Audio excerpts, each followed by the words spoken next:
കുവൈറ്റിലെ ഒരുപാട് സഹോദരങ്ങൾ അവർ ദാരുണമായി കൊല്ലപ്പെട്ടെന്ന് പറയുന്നത് അത് തീപിടുത്തത്തിലാണ്. അതെങ്ങനെ സംഭവിച്ചു, അട്ടിമറി വല്ലതും ഉണ്ടോ, അത് ഈ ഏതെങ്കിലും വിധത്തിൽ അപകടത്തിൽ പറ്റിയതാണോ എന്നുള്ളതിനെക്കുറിച്ചൊക്കെ അന്വേഷണം നടക്കുന്നതേ ഉള്ളൂ. അവരിനി അന്വേഷണം അവിടെ നമ്മുടെ ഇവിടുത്തെ പോലൊന്നും അല്ല, അവരത് ശരിയായിട്ട് അന്വേഷിച്ചത് കണ്ടുപിടിക്കും. അങ്ങനെ കാരണമുണ്ട്. ഇവിടെ നമുക്ക് എത്ര നാൾ അന്വേഷിച്ചാലും നമുക്കൊന്നും ഒരു കാര്യവും കിട്ടത്തില്ലല്ലോ. പക്ഷെ അവിടെ അങ്ങനെയല്ല, അന്വേഷിച്ചെടുക്കും. അതിൻ്റെ ഉത്തരവാദികളായിട്ടുള്ളവരെ അവരെ അകത്തിടുകയും ചെയ്യും. അത് വേണമല്ലോ, ഇത്രയും കുടുംബങ്ങളുടെ കണ്ണുനീരല്ലേ. ഇതെല്ലാം കഴിഞ്ഞതിന് ശേഷം അപ്പോൾ ഇതങ്ങോട്ട് ഇത് ഇനിയിപ്പം ലോക കേരള സഭ. അതിനിടയിൽ എന്താണ്, ഇപ്പം ഈ കുവൈറ്റിൽ ഈ ദുരന്തം ഉണ്ടായി കഴിഞ്ഞ ഉടനെ അവരെ മൃതദേഹങ്ങളൊക്കെ അവിടുന്ന് എത്രയും പെട്ടെന്ന് അവിടുത്തെ ഗവൺമെൻറ് ചെയ്ത് കണ്ടോണം. വളരെ ഡ്രാസ്റ്റിക് സ്റ്റെപ്പാണ് അവരെടുത്ത് പെട്ടെന്ന് തന്നെ റെഡിയാക്കി അയച്ചു. അത് ഇവിടെ ഇന്ത്യൻ എയർഫോഴ്സിൻ്റെ തന്നെ ഫ്ലൈറ്റ് വിമാനം അവിടെ പോയി ഈ 45 ഈ ഡെഡ് ബോഡീസ് എല്ലാം ഇതുപോലെ കൊച്ചിയിലേക്ക് കൊണ്ടുവരുന്നു. അപ്പോൾ അതിനിടയിൽ നമ്മുടെ ബഹുമാനിയായ ആരോഗ്യ വകുപ്പ് മന്ത്രിയെ അങ്ങോട്ട് അയക്കാനായിട്ടൊരു തീരുമാനമെടുത്തു. എന്തിനാന്നുള്ളത് ചോദിച്ചാൽ എനിക്ക് പറഞ്ഞൂടാ കേട്ടോ. അവിടെ എന്തിന് പോയി എന്ത് ചെയ്യാനാണെന്നുള്ളത് ചോദിച്ചാൽ അവിടുത്തെ മലയാളികൾ മരിച്ചതല്ലേ, അവരുടെയൊക്കെ കണ്ണീരൊപ്പുണ്ടായിരുന്നു. മരിച്ചുപോയവരുടെ കണ്ണീരൊപ്പാനൊന്നും ഒക്കത്തില്ല. ആ ഡെഡ് ബോഡി എല്ലാം പൊതിഞ്ഞു വെച്ചേക്കാണ്. അത് ഓട്ടോപ്സിയൊക്കെ കഴിഞ്ഞിട്ട് കൊണ്ടുവരികയാണ്. റിമൈൻസ് ആണ്, ബോഡി റിമൈൻസ്, അതാണ് കൊണ്ടുവന്നേക്കുന്നത്. അപ്പോൾ അത് കത്തിക്കരിഞ്ഞു പോയതാണ് പലതും. അപ്പോൾ അതിനെ അവരുടെ കണ്ണീരൊന്നും ഒപ്പം ഒക്കത്തില്ല. ഇനി അവരുടെ ബന്ധുക്കളൊക്കെ ഇവിടെ അല്ലേ ഉള്ളത്. അതുകൊണ്ട് അവരുടെ കണ്ണീര് അവിടെ പോയി ഒപ്പേണ്ട ഒരു കാര്യമുള്ളതല്ല.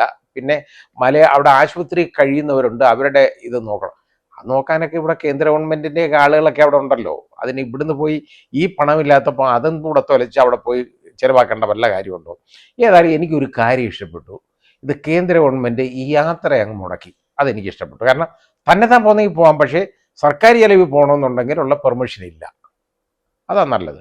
ഇവരുടെയിലൊക്കെ പണം ഉണ്ടല്ലോ, വേണമെങ്കിൽ ഇവർക്ക് തന്നെ പോകാമായിരുന്നു. ഇത്രത്തോളം കണ്ണീരൊപ്പാനായിട്ട് അത്ര ആഗ്രഹമായിരുന്നെങ്കിൽ അങ്ങ് പോകാം, ഒരു കുഴപ്പമില്ല. പക്ഷേ ക്ലിയറൻസ് ഒന്നും കിട്ടുകയില്ല എന്ന് അറിഞ്ഞുകൊണ്ടാണ് ഈ പോകുന്നത്, അല്ലാതെ വെറുതെ ഒന്നുമല്ല. അപ്പോൾ പോയി ഞാൻ ഏതാണ്ടൊക്കെ ചെയ്യുന്നു എന്ന് കാണിക്കാൻ വേണ്ടിയുള്ള പോക്കാണ്. അപ്പോഴത്തേക്ക് ബോഡി എളിഞ്ഞ് വന്നു, ഒരു പ്രശ്നമുള്ളതല്ല.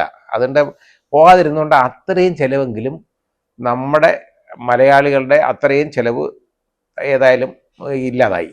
കാരണം അത്രത്തോളമുള്ള ഒരു ധൂർത്ത് നടന്നില്ല. അത് ഒരു ഭാഗ്യമായിട്ട് ഞാൻ കരുതുകയാണ്. ഏതായാലും ബാക്കി ഇത് വന്നു. അതിനിടയിൽ രാഷ്ട്രീയമൊക്കെ കാണുമായിരിക്കാം, ഇത് നിരാകരിച്ചതിലും ഒക്കെ. പക്ഷേ ഇത് പോയിട്ട് എന്ത് ചെയ്യാനാണ്? വെറുതെ പോയി ഇല്ല പട്ടിക്കുട്ടി അന്തയ്ക്ക് പോയാൽ ഇപ്പോൾ അവിടെ പോയിട്ട് തിരിച്ചു വരിക എന്നുള്ളതല്ലാതെ യാതൊരു പ്രയോജനമില്ല, ഒരു കാര്യത്തിനുമല്ല. ഇനി അവിടെ പോകേണ്ട കാര്യമൊന്നുമില്ല. ഇവിടെ അവരുടെ കുടുംബങ്ങൾക്ക് ചെയ്തു കൊടുക്കാനുള്ള കാര്യം ചെയ്തു കൊടുക്കട്ടെ. അപ്പോൾ അതിനു വേണ്ടി അവിടെ പോയി ഇത് കാണണമെന്നൊന്നും ഇല്ലല്ലോ. അവിടെ പോയി കുവൈറ്റിൽ പോയി അവിടെ എന്ത് തന്നെ അന്വേഷിക്കാനാണ് ഇവർ പോയിട്ട്? അവിടെ പോയി മിണ്ടാൻ ഒക്കത്തില്ല, ഇറക്കാൻ പോലും ഒക്കത്തില്ല, കാരണം അവരുടെ ഭാഷ അറിയത്തില്ല. ഇനി അറബി അറിയാമെന്ന് എനിക്കറിയത്തില്ല. ഏതായാലും കുവൈറ്റിൽ അത് വലിയ ബുദ്ധിമുട്ടാണ്. വളരെ സ്ട്രിക്റ്റായിട്ട് കാര്യങ്ങൾ നോക്കുന്ന ഒരു രാജ്യമാണ്. ഞാൻ പല പ്രാവശ്യം പോയിട്ടുള്ള രാജ്യമാണ്. അവിടെ അവർ ഒരു ചെറിയ രാജ്യമാണ്, പക്ഷെ അവരുടെ നല്ല ആ ഗവൺമെൻറ് എന്നൊക്കെ പറയുന്ന ഓരോ വിധത്തിൽ പ്രവർത്തിക്കുന്നത് വളരെ സ്ട്രിക്റ്റായിട്ടാണ് ഓരോ കാര്യത്തിലും അവർ ഇടപെടുന്നതും പ്രവർത്തിക്കുന്നതൊക്കെ. അവിടെ പോയൊന്നും ഈ അന്വേഷണത്തിലൊന്നും കൈയിടാനോ അല്ലെങ്കിൽ ഇതിന് നോക്കാനോ ഒന്നും ഒരു കാര്യവും ഇല്ല. അതിന് നമ്മുടെ ബഹുമാന്യനായ മുഖ്യമന്ത്രിയുടെ വെർഷൻ എന്ന് പറയുന്നത് നമ്മുടെ സംസ്കാരത്തിൻ്റെ ഭാഗമാണ്. നമ്മുടെ കേരളത്തിൻ്റെ സംസ്കാരത്തിൻ്റെ ഭാഗമാണ്. ഒരു ദുരന്തം ഉണ്ടായാൽ, ഒരു മരണം ഉണ്ടായാൽ അവിടെ ആ മരണ വീട്ടിൽ ഒന്ന് സന്ദർശിക്കുക എന്നുള്ളത്. ശരിയാണ്, കുവൈറ്റിൽ വെച്ചാൽ ഇതുണ്ടായത്. പക്ഷേ മലയാളികളാണ് മരിച്ചേക്കുന്നതൊക്കെ. അവരുടെ കുടുംബവും വീടുമൊക്കെ ഇവിടുണ്ട്. ഇവർക്ക് അല്പമെങ്കിലും മര്യാദ ഉണ്ടെങ്കിൽ അവരുടെ ഓരോരുത്തരുടെ വീട്ടിൽ പോയിട്ട് അവരുടെ ക്ഷേമം ഒന്ന് അന്വേഷിക്കണം. അതാണ് മരണവീട്. കുവൈറ്റ് ജോലി സ്ഥലമാണ്. അത് മാത്രമല്ല, അവിടെ ഈ യഥാർത്ഥത്തിൽ ഇത് ലേബർ ക്യാമ്പൊന്നുമല്ല. അത് തെറ്റാണ് പറയുന്നത്. അവിടെ ഉദ്യോഗസ്ഥരും തൊഴിലാളികളും എല്ലാം താമസിക്കുന്നുള്ളേ ഉള്ളൂ. നല്ല രീതിയിൽ പണിഞ്ഞേക്കുന്ന ഫ്ലാറ്റ് പോലുള്ള കെട്ടിടമാണ് അത്. അല്ലാതെ ഒരു ലേബർ ക്യാമ്പ്, നമ്മളിപ്പോൾ ഈ ദുബായിലെയൊക്കെ പറയുന്ന പോലുള്ള ലേബർ ക്യാമ്പുകളൊന്നും അല്ല ഇത്. ലേബർ ക്യാമ്പൊന്നും അവിടെ ഇല്ല, ആ സിസ്റ്റമൊന്നും അവിടെ ഇല്ല.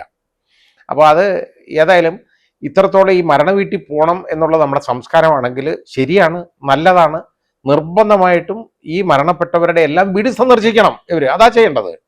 അതിനിവിടെ ലോക കേരള സഭ കൂടിക്കൊണ്ടിരുന്ന് ഇവിടെ ആഹാരം കഴിച്ചുകൊണ്ട് വലിയ കാര്യമൊന്നുമില്ല. നേരെ അവിടെ പോയി അവരുടെ വീടുകളൊക്കെ സന്ദർശിക്കണം. അതാ ചെയ്യേണ്ടത്. അല്ലാതെ ഇവിടുന്ന് നേരെ കുവൈറ്റിൽ പോയിട്ട് അവിടെ ഇങ്ങനെ ദുരന്തം ഉണ്ടായ സ്ഥലവും സന്ദർശിച്ച് ഈ ഇത് കത്തിയതിൻ്റെ കാരണമൊക്കെ ഇവിടെ അന്വേഷിക്കുക എല്ലാം പോയി അന്വേഷിച്ച് റെഡിയാക്കാനും ഇവർക്ക് പോലീസ് അധികാരമൊന്നുമില്ല അവിടെ പോയി അന്വേഷിക്കാനൊന്നും. അവിടെ പോയി ഒന്നും ചെയ്യാൻ ഒക്കത്തില്ല, വെറുതെ പോകാനേ വെക്കുള്ളൂ. അത് മനസ്സിലാക്കിയായിരിക്കാം ഏതായാലും യൂണിയൻ ഗവൺമെൻറ് ഇത് നിരാകരിച്ചത്, സമ്മതിക്കാതിരുന്നത്. പിന്നെ പോകണമെങ്കിൽ അത്യാവശ്യമായിട്ട് മരണവീടെന്ന് പറയുന്നത് ഇവിടാണുള്ളത് അവരുടെ. ആ വീടുകളൊക്കെ ഇവർ സന്ദർശിക്കണം, അതാ വേണ്ടത്. ഇനി ഇവരുടെ കുടുംബം അവിടെ ഉണ്ടെങ്കിൽ, ആളുകളൊക്കെ അവിടെ ഉണ്ടെങ്കിൽ അവർ എന്തായാലും ഇപ്പം ഒരാൾ മരിച്ച്, ഗ്രഹനാഥം മരിച്ചാൽ അവരിങ്ങ് തിരിച്ചു വരുമല്ലോ. അവർ തിരിച്ചു വരുമ്പോൾ അവരെ ഇവിടെ സ്വീകരിച്ച് അവരുടെ വീട്ടിൽ കൊണ്ടാക്കുക, അവരുടെ ക്ഷേമം അന്വേഷിക്കുക, അതൊക്കെയാണ് ചെയ്യേണ്ടത്. അല്ലാതെ അവിടെ പോയിട്ട് നമ്മുടെ പണം കളഞ്ഞിട്ട് യാതൊരു കാര്യവുമില്ല.